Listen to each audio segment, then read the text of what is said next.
They burned its records. They rewrote its maps. They put men in charge of its ruins with one job: erase everything that proved it ever existed. But a kingdom built in stone does not disappear because someone wishes it would. And the truth, no matter how long it is buried, eventually breaks to surface. Before we go any further, if you believe that history belongs to everyone, not just to people who wrote the textbooks, then this channel is your home. Subscribe. Turn on the notification bell, because what you are about to hear was deliberately kept from you, and it is time that changed. Now, let us go back to where it all began. On the high plateau of southern Africa, between two of the continent's great rivers, the Zambezi in the north and the Limpopo in the south, a civilization rose from the earth. Not a village, not a temporary settlement, a kingdom built in granite, engineered without mortar, designed to endure. Its name, in the language of its people, was Zimba-Za-Mabwe. In the Shona tongue that has been spoken on that land for 1,000 years, those words mean one thing: houses of stone. The world would eventually call it Great Zimbabwe, and the world would spend the better part of a century pretending it did not exist. The story begins around the 11th century of the Common Era, when Bantu-speaking Shona people moved into the high plateau of southern Africa, what is now the modern nation of Zimbabwe. They were farmers, they were cattle herders, they understood the land, and they understood something else that would change everything in that region. They understood gold. The Zimbabwe Plateau sat at the edge of one of the richest gold-producing zones in all of sub-Saharan Africa. The mines were roughly 25 miles from the site that would become the kingdom's capital, and the Shona, over generations, built an economy that converted that gold into power. By the 13th century, Great Zimbabwe was no longer just a settlement, it was a city. And by the 14th century, it was the most important trading center in the interior of southern Africa, connected by networks of commerce that stretched thousands of miles in all directions. At its height, between 1300 and 1450 of the Common Era, this city housed between 10,000 and 20,000 people. It covered more than 7 square kilometers. It was, in the words of modern archaeologists and historians, a metropolis, not by the humble standards of a remote outpost, but by any standard one cares to apply. The builders of Great Zimbabwe worked with locally quarried granite. They split it, they shaped it into blocks, and they stacked it layer upon layer without a single drop of mortar, relying instead on the precision of the cut and the intelligence of the design to hold the walls together. Those walls still stand today. At the center of the city was the Great Enclosure, constructed around 1350. Its outer wall is 250 meters in circumference. In places, it rises to 11 meters in height. It's 5 meters thick at its base. A monumental structure that enclosed the residences of royalty, spaces for ceremony, and the conical tower whose purpose still generates scholarly debate. Some believe it was a granary symbol. Others believe it was a monument to royal authority. What is beyond debate is what it represents: a people who had mastered architecture without any outside instruction. The hill complex, the oldest part of the city, sits on a granite outcrop above the valley. Its walls are up to 6 meters thick and built along the natural contours of the rock face with an engineering intelligence that suggests deep knowledge of load-bearing, water drainage, and defensive positioning. This was not primitive construction. This was not luck. This was a civilization that understood what it was building and built it to last. What made Great Zimbabwe a kingdom rather than merely a city was its reach. The Shona did not simply mine gold and keep it. They moved it. Through a network of trade routes that extended from the plateau to the Indian Ocean coast, the gold of Zimbabwe traveled to the Swahili port city of Sofala. From Sofala, it moved north by dhow to Kilwa Kisiwani. From Kilwa, it entered the maritime trade lanes of the Indian Ocean, and from there it reached the markets of Persia, India, Arabia, and China. In return, Great Zimbabwe received goods from those same distant civilizations. Archaeologists excavating the site in the 20th century recovered Chinese Celadon porcelain, Persian faience, glass beads crafted in India, copper ingots from Central African kingdoms along the Zambezi, Arab coins. The city, sitting 300 miles inland from the ocean, was connected to the entire known trading world of its era. This is not a theory. These objects are in museums. They have been dated, they have been sourced. The evidence is physical, measurable, and unambiguous. At its peak, Great Zimbabwe's economy rested on cattle herding, gold mining, crop cultivation, cotton weaving, iron smelting, ivory trading, and the control of the regional trade routes that every other power in southern Africa depended upon. It was, by every meaningful economic measure, a dominant regional empire. The state it governed extended across more than 50,000 square kilometers, composed of over 100 smaller Zimbabwes, stone enclosures built in the same tradition, spread across present-day Zimbabwe into parts of Mozambique and South Africa. These were not independent settlements. They were nodes in a political and economic system centered at the capital, a state by definition. Among the most striking artifacts recovered from Great Zimbabwe are 8 carved soapstone birds, eagle-like figures perched atop stone columns, their muscular chests and defined talons suggesting birds of prey. Scholars believe they represented the power of Shona kings as both political rulers and intermediaries with the ancestors. These Zimbabwe birds became so central to the identity of the Shona people and their descendants that when the nation gained independence in 1980, the Zimbabwe bird was placed on its national flag, where it remains today. It is one of the oldest national symbols in the world, drawn from an unbroken line of cultural memory that no colonial government was ever fully able to cut. But colonial governments tried. With extraordinary determination and deliberate malice, they tried. In 1871, a German geologist named Karl Mauch arrived at the ruins of Great Zimbabwe. He was the first European to document the site in detail, and his conclusion, unsupported by any physical evidence he examined, was that the ruins had been built by Phoenicians or possibly by the people of the biblical Queen of Sheba. He had seen the same granite walls, the same precision stonework, the same curved enclosures that any archaeologist today would immediately identify as the work of the Shona. He simply refused to believe that Africans had built them. His report set the tone for what would follow.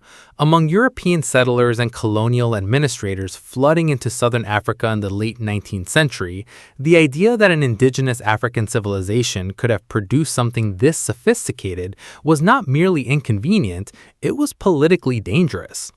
The entire justification for colonial occupation rested on the claim that Africa had no history worth the name, no civilization, no political sophistication, no architectural tradition, no capacity for self-governance. Great Zimbabwe demolished every one of those claims in stone that had been standing for 500 years, so the ruins had to be explained away. By 1891, the ruins of Great Zimbabwe fell within territory administered by the British South Africa Company, the commercial arm of Cecil Rhodes' imperial ambitions. Rhodes understood immediately what the ruins represented, not a historical treasure, a political problem. He funded an expedition led by James Theodore Bent, an antiquarian with no formal archaeology training, whose instructions were clear in everything except their phrasing: find evidence that these ruins were not built by Africans. Bent spent 2 months at the site. He removed the soapstone birds and sent them to a museum in Cape Town. He concluded without evidence that Great Zimbabwe had been built by Sabaeans, Phoenicians, or some other Semitic people from the Mediterranean world. His theory collapsed under scrutiny from the moment it was published, but it served its immediate purpose. It provided the colonial establishment with a story to tell. Then came Richard Hall. In 1902, Hall was appointed official curator of the Great Zimbabwe site by the Rhodesian colonial government. His stated mission, in his own words, was to free the ruins from the filth and decadence of the Kaffir occupation. He set to work removing 12 feet of stratified archaeological deposits, 12 feet of layered cultural evidence accumulated over centuries, discarding it, destroying it, making it impossible to recover. A visiting archaeologist later described his work as reckless blundering, worse than anything I have ever seen. Hall concluded, as he had been expected to conclude, that the ruins were Phoenician. He was eventually dismissed from his post, but the damage he caused to the archaeological record was permanent. In 1905, archaeologist David Randall McIver conducted a rigorous excavation of Great Zimbabwe. What he found was unambiguous. Every artifact he recovered, the gold working tools, the pottery, the spearheads, the household objects, was consistent with the known material culture of the Shona people. None of it was Phoenician. None of it was Mediterranean. None of it was anything other than African. McIver published his findings. The colonial administration rejected them. In 1929, Gertrude Caton Thompson, one of the leading archaeologists of her generation, led another excavation. She reached the same conclusion as McIver. Every shred of physical evidence pointed to indigenous African construction. She extended the site's origins back to the 9th or 10th century. Her findings were accepted in academic circles. The Rhodesian government dismissed them. For decades, scientists kept arriving at the truth, and the colonial authorities kept rejecting it. In 1965, when Ian Smith's Rhodesian Front government declared independence from Britain and formalized white minority rule as state policy, the suppression of Great Zimbabwe's history became law. In 1970, the Rhodesian government enacted formal censorship, no official publication, no guidebook, no museum display, no school textbook, no radio program, no newspaper, no film was permitted to state as fact that Great Zimbabwe had been built by indigenous African people. This was not neglect. This was not ignorance. This was a government using the force of law to make a lie mandatory. Peter Garlake, at the time the leading expert on the stone ruins of Zimbabwe, left the country in protest. He could not stay in a place where the truth of his own discipline was illegal. A member of the Rhodesian parliament publicly demanded that the findings of the country's own National Historical Monuments Commission be corrected after the commission stated accurately and on the basis of overwhelming evidence that Great Zimbabwe was an African creation. One of the propagandists employed by the Rhodesian government reportedly responded to the scientific consensus with the words, "Let them have their old ruins. It is a heap of primitive nonsense anyway." This is what the erasure of history looks like. Not always fire. Sometimes it looks like legislation. Sometimes it looks like a curriculum. Sometimes it looks like a bureaucrat with a pen. The African origin of Great Zimbabwe is not, in the 21st century, a matter of debate in any serious academic institution on Earth. It has not been a matter of debate since the 1950s among archaeologists. The scientific consensus was settled. The political suppression outlasted the science by decades. Radiocarbon dating of organic material from the site places its earliest construction firmly within the early medieval period of the Common Era. The great enclosure's construction has been dated to the 14th century. The full sequence of occupation runs from the 11th to the 17th century.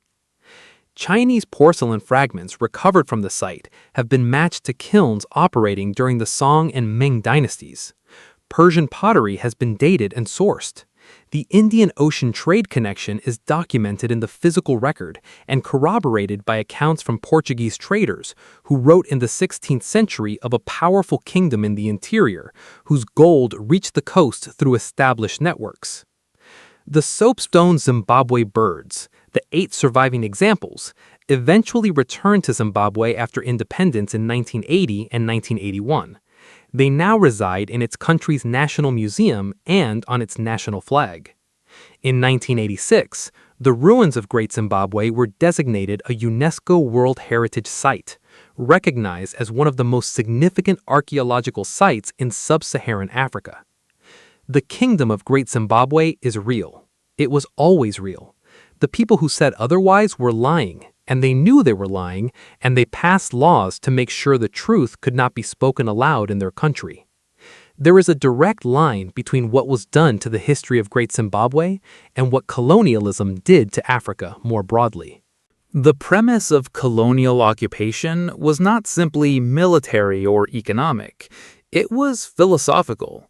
It required the world to believe that Africa had produced nothing. No architecture, no governance, no commerce, no intellectual tradition that was worth preserving, valuing, or acknowledging as civilization.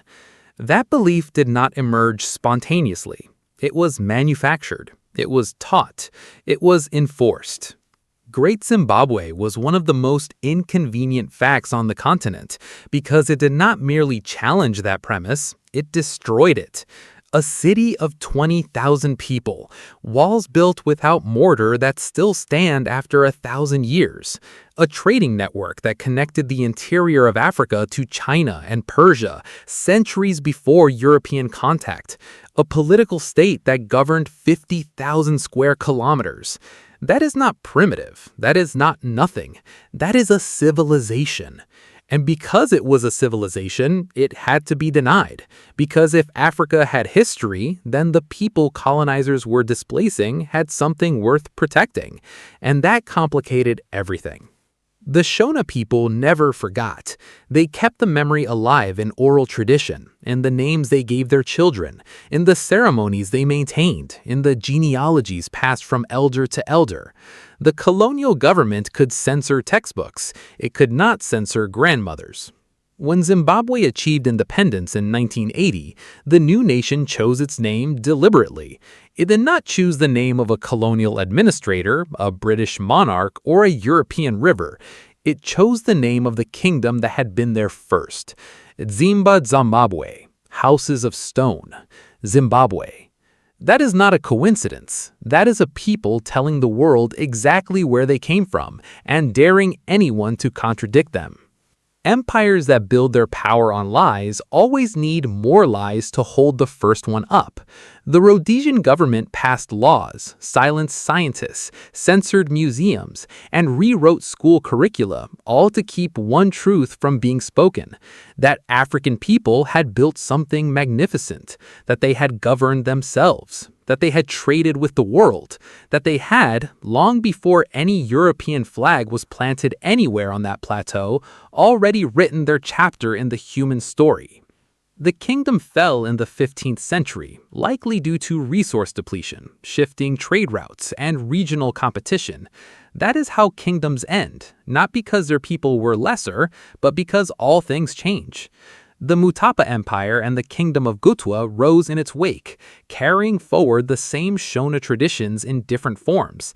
The continuity was never broken, only the acknowledgement of it was stolen.